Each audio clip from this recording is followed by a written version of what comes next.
உங்களோட monthly medicines with 20% discount and free டெலிவரியோட வாங்கணும்னா உடனே சக்தி ஃபார்ம் ஆப்பை டவுன்லோட் பண்ணுங்கள். திருவண்ணாமலை மாவட்டம் நாயுடு மங்கலத்தில் அக்னி கலசம் அகற்றப்பட்டதற்கு கண்டனம் தெரிவித்து வன்னியர் சங்க நிர்வாகிகள் பேரணியால் பரபரப்பான சூழல் நிலவுகிறது. விவரங்களோடு இணைகிறார் நமது செய்தியாளர் குரு தண்டபாணி.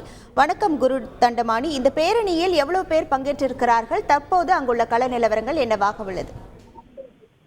திருவண்ணாமலை அடுத்த நாயுடுமங்கலம் கூட்டுச்சாலையில் கடந்த 1989ஆம் ஆண்டு பாமக தலைவர் ராமதாஸ் அவர்களால் வன்னியர் சங்கத்தின் சின்னமான அக்னி குண்டம் அங்கு நிறுவப்பட்டது.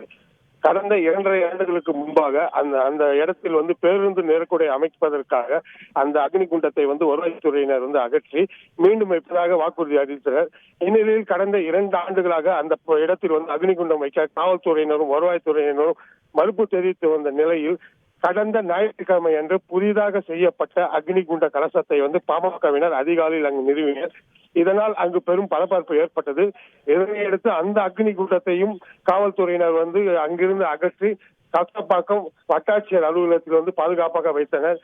இந்நிலையில் இன்று திருவண்ணாமலை பகுதியில் இருந்து நாயுடுமங்கலம் நோக்கி ஒரு 1000க்கும் மேற்பட்ட வன்னியர் சங்கத்தினர் மற்றும் பாமகவினர் இருசக்கர வாகனங்கள் கார்கள் மூலமாக நாயுடுமங்கலம் பகுதியை அடைந்து அங்கு பழைய இடத்தில் நாயுடுமங்கலம் பகுதியில் அந்த பேருந்து நிலையத்தில் வன்னியர் சங்க சின்னமான அக்னி குண்ட கலசத்தை தற்போது வைக்க முயன்று வருகிறார்கள்.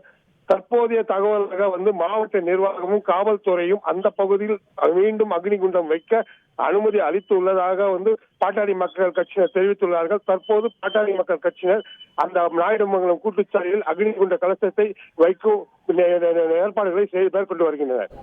உங்கள் முழு விவரங்களுக்கு நன்றி குரு தண்டபாணி.